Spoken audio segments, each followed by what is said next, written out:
Why women call fit older men intimidating, and what they really mean. You're hearing intimidating when she really means discipline beyond my current standards. There's linguistic camouflage happening.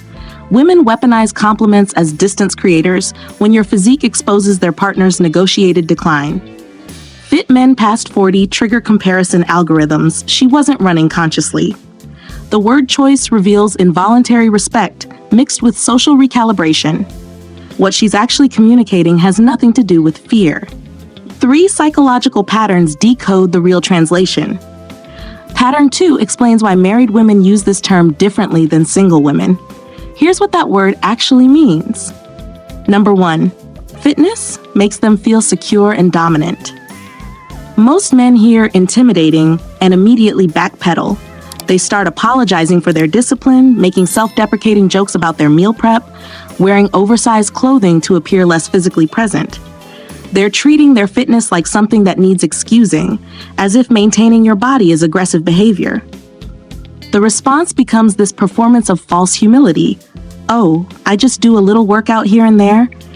When you're actually running a structured program that would humble most gym regulars. You're diminishing yourself to make others comfortable with their compromises. What to project instead? Understand the security paradox first. Your fitness doesn't threaten her, it creates safety. Evolutionary psychology isn't subtle about this. Physical capability signals protection provider at a neural level she's not consciously controlling. When Hugh Jackman walks onto a red carpet maintaining the Wolverine physique well into his 50s, watch how the entire atmosphere shifts. It's not fear, it's recalibration. Everyone in proximity gets elevated by association. Same mechanism applies when you walk into any room carrying visible discipline. Here's what's actually happening neurologically. Her brain registers your physique and simultaneously releases dopamine and cortisol. The dopamine says genetic advantage, resource security. The cortisol says comparison threat, standards elevation.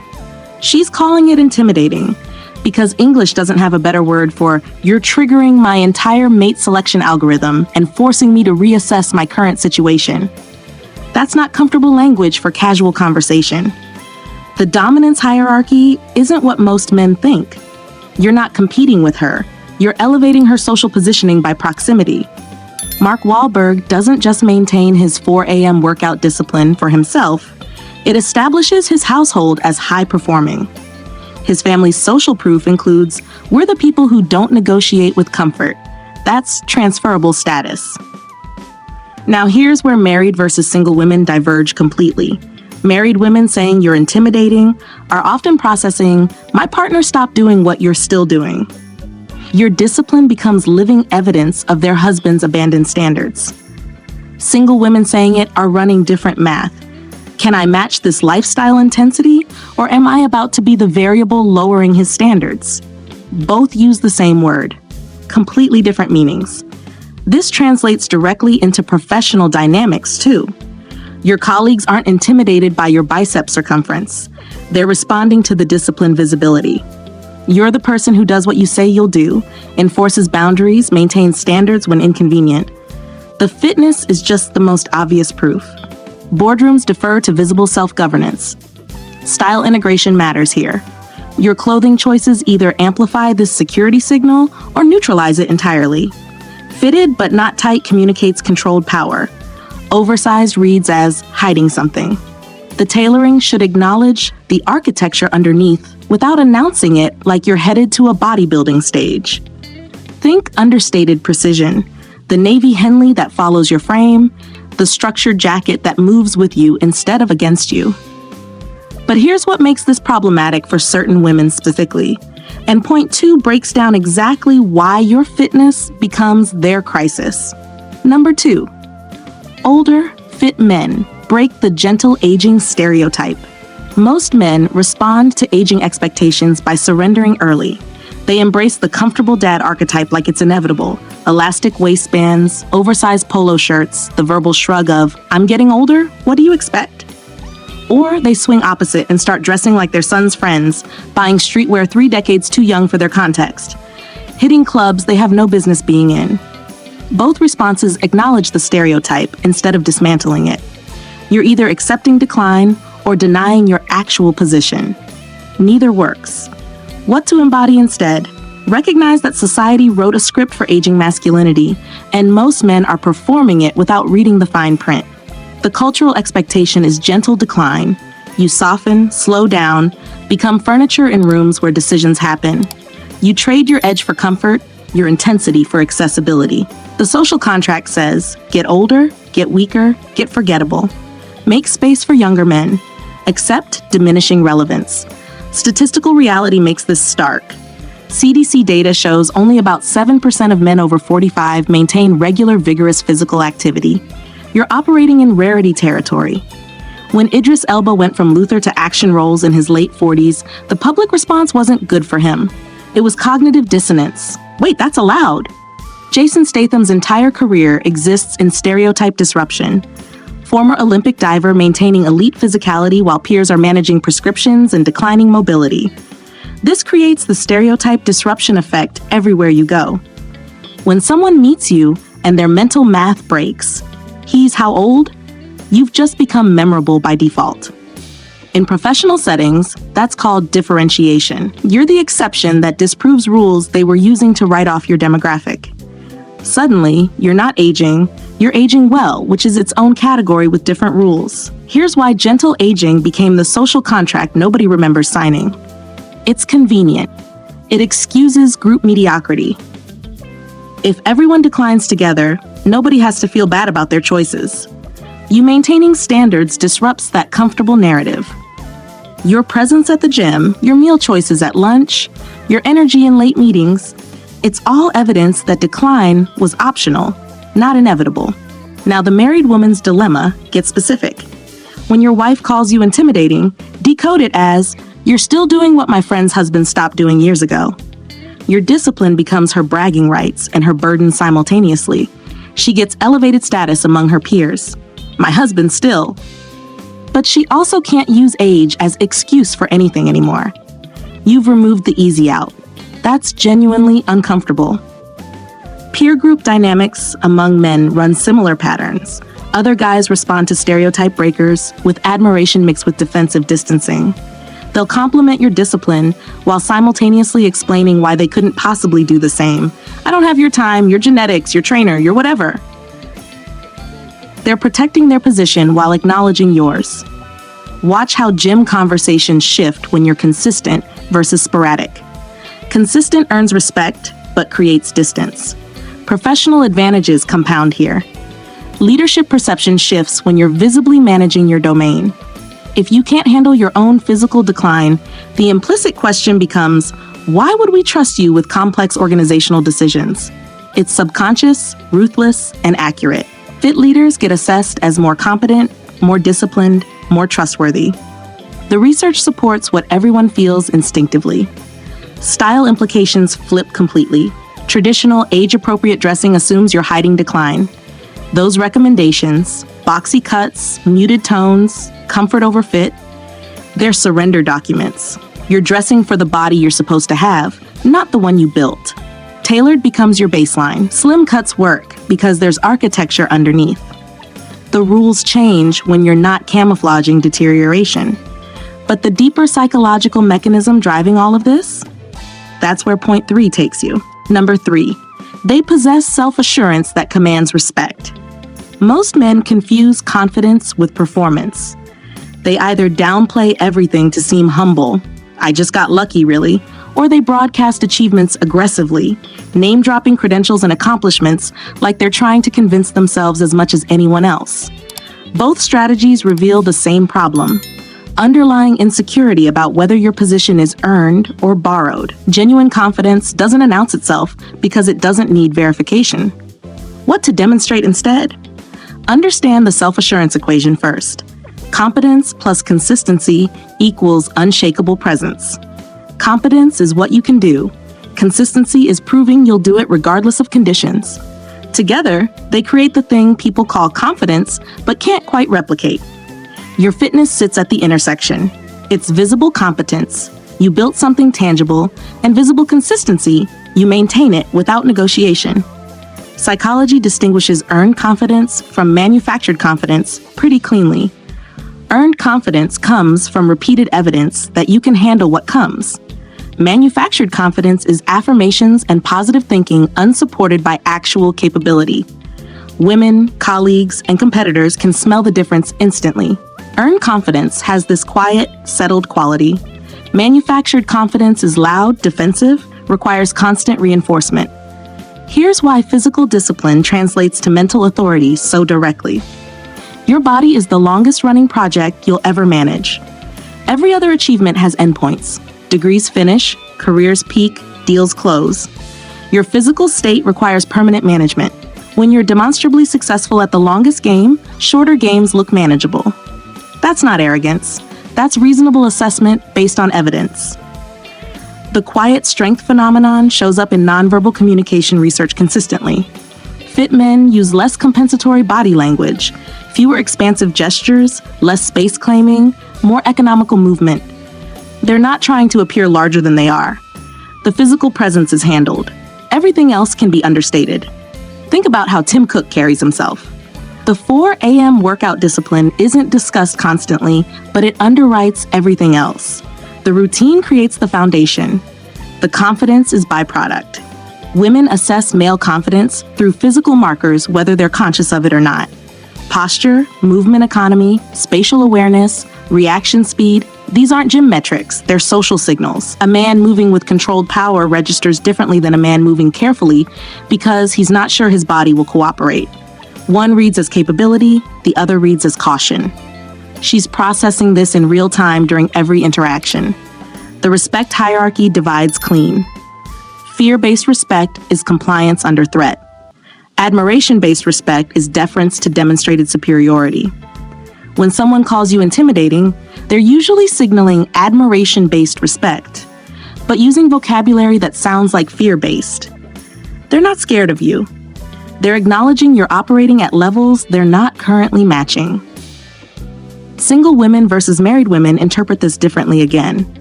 Single women are assessing compatibility. If I enter his world, can I maintain these standards, or am I about to be the variable that lowers them? Married women are assessing comparison. Why isn't my partner operating at this level? Same physical stimulus, completely different evaluation frameworks. Neither is wrong. Both are rational responses to what your discipline represents in their specific contexts. Social proof mechanics are ruthless here. Groups unconsciously defer to members demonstrating visible discipline because discipline predicts reliability under pressure. You're the person they want making decisions when things get complicated. Not because you're physically imposing, but because you've proven you can maintain standards when maintaining standards is inconvenient. That's leadership currency. Style component becomes fascinating at this level. Maintained physiques make minimalist wardrobes more powerful because the body does the talking. You don't need visual complexity when your frame is the statement. The white tee and dark denim become your uniform instead of your panic. Basics work at elite level because they're highlighting what you built, not hiding what you've neglected. Simple, expensive fabrics, precise fit, zero fuss. Quiet strength has a dress code. But what actually creates the intimidation label at core mechanism level? Point 4 decodes the specific trigger. Number 4, intimidation stems from their self-control and discipline. Most men either hide their disciplined routines entirely or evangelize about them like reformed smokers. The hiders downplay everything. Oh, I just try to stay active, when they're actually running structured programs that would break casual gym goers. The evangelists make their discipline everyone else's problem, explaining meal macros unasked, detailing workout splits to hostages at dinner parties. Both approaches externalize discipline instead of integrating it. One pretends it doesn't exist, the other makes it perform for validation. What to internalize instead? Accept the discipline visibility problem first. Your body announces what you prioritize before you speak. There's no hiding this. Every meal choice, every training session, every recovery protocol you maintain, it's all creating visible evidence of your value hierarchy. People see the result and reverse engineer the process. They know approximately what you're doing, and more importantly, what you're not doing. The physique is autobiography. Neuroscience of impulse control gets specific here. Your prefrontal cortex develops discipline pathways through repeated practice. Every time you override immediate gratification for delayed reward, you're strengthening neural networks that make future override easier. Visible markers emerge: maintained physique, consistent routines, delayed gratification tolerance. These aren't character traits you're born with. They're capabilities you build through repetition until they become identity. Here's why your discipline makes people uncomfortable. It highlights their own compromises without you saying anything. You don't need to mention your routine. Your presence does it. Every conversation happening near you about cheat meals and "I'll start Monday" and "I used to be in shape" gets this uncomfortable edge because you're walking evidence that those are choices, not inevitabilities. Nobody likes their excuses exposed as optional. The comparison cascade triggers self-evaluation they weren't planning to do. You walk into a room and suddenly people are mentally inventorying their own discipline, or lack of it. Your colleague who keeps saying he'll get back to the gym feels that intention get heavier. Your friend who's been too busy for meal prep realizes busy wasn't the actual variable. This happens involuntarily. Your presence activates their self-assessment without you doing anything except existing visibly. Athletes and executives known for extreme discipline routines understand this completely. When people learn about their schedules, the reaction is revealing. There's admiration, yes, but there's also this defensive calculation. "Well, I couldn't do that because..." The excuse arrives before anyone asked for it. That's the comparison cascade in action. Your discipline becomes their measuring stick. The married woman dynamic here gets uncomfortable to discuss, but necessary to understand. When your discipline reminds her of her partner's abandoned standards, you become walking evidence of his negotiated decline. He used to train. He used to care about his nutrition. He used to prioritize physical capability. Past tense. Your present tense. She's doing mental comparison she may not want to be doing between what her partner was and what you currently are. That's genuinely threatening, not to her, but to her current situation's stability. Single women run entirely different math. They're assessing whether they can match your lifestyle standards or if they're about to be the variable that lowers them. If you train 6 days weekly, meal prep consistently, prioritize recovery, can she integrate into that? Or is she proposing chaos you'll have to manage? Smart single women evaluate this honestly. They're not intimidated by your discipline. They're calculating compatibility realistically. Male peer response stays consistent. Admiration mixed with defensive distancing. They respect what you've built while simultaneously protecting their decision not to build it themselves. Watch how this plays out professionally. Your disciplined colleagues acknowledge your capability while explaining why they've chosen different priorities. Nobody questions that discipline transfers across domains. They just need to justify why they're not demonstrating it themselves. Professional impact shows up in promotion patterns. Disciplined men advance differently. They're not necessarily more skilled, but they're perceived as more reliable under pressure. The visible self-control becomes proxy for decision-making quality. Fair or not, it's consistent. Organizations promote visible discipline because it predicts performance when performance matters most. Style integration here is subtle but significant. Your wardrobe should reflect discipline, not announce it. Reflected discipline looks like consistent quality, timeless pieces, zero trend chasing, clothes maintained properly. Announced discipline looks like athletic wear in professional settings, gym logos everywhere, treating your body like a billboard. One signals integrated identity, the other signals insecurity about whether people are noticing. All 4 points converge here. Intimidation is misnamed.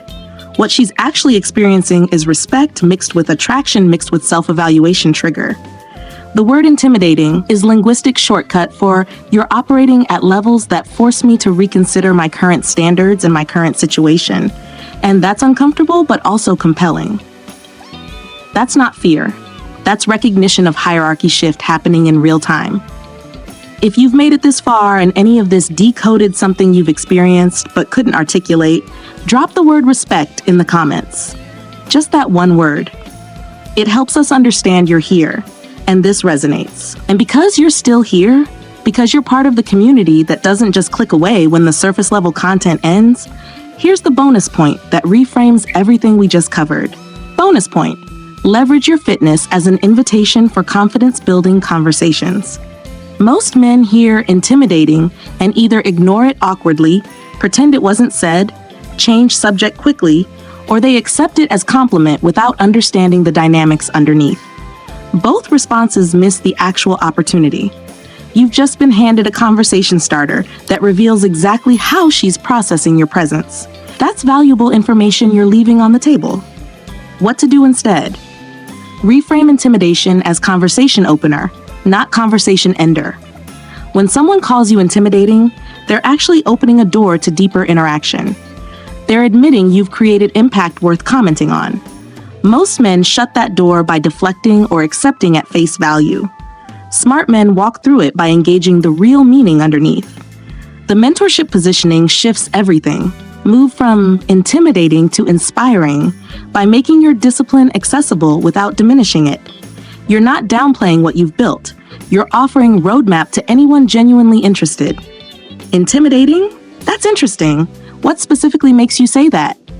Now you're in actual conversation about perceptions, standards, and how she's processing what you represent. Practical response templates that work. I get that response sometimes. Usually it means people are being more critical of themselves than they need to be. You've acknowledged her comment, reframed it as internal, not external, and positioned yourself as someone who doesn't judge other starting points. That's disarming while maintaining frame entirely.